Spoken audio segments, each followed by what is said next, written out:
qu'on va bien avoir, effectivement un travail du rite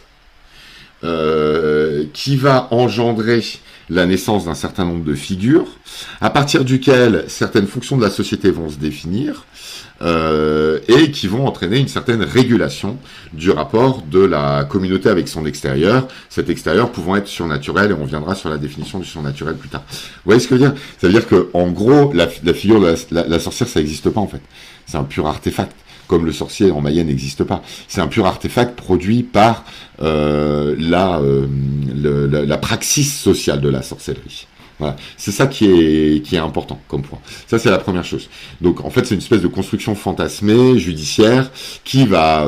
est-ce qu'elle va avoir ses effets de réalité? Bah oui, par l'aveu forcé, en fait. Vous voyez, je pense que c'est important d'aller le chercher. Et de l'autre côté, vous avez cette réflexion sur le rationalisme que je trouve assez malvenu, parce qu'elle néglige quelque chose, c'est-à-dire que il y a eu un investissement très sophistiqué de la question de la sorcellerie au Moyen Âge, parce que on a pu l'intégrer dans une strate ouverte par la philosophie majeure de l'époque, qui était celle des humeurs.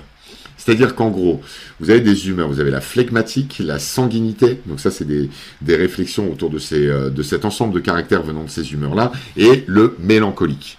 Et donc à l'intérieur du mélancolique, coucou Mehdi, à l'intérieur du mélancolique, dans la théologie médiévale, et qui a donné lieu à une espèce de pratique médicale, vous allez pouvoir faire rentrer ces phénomènes d'entre-deux qu'on va essayer de décrire symboliquement, à défaut de les décrire scientifiquement.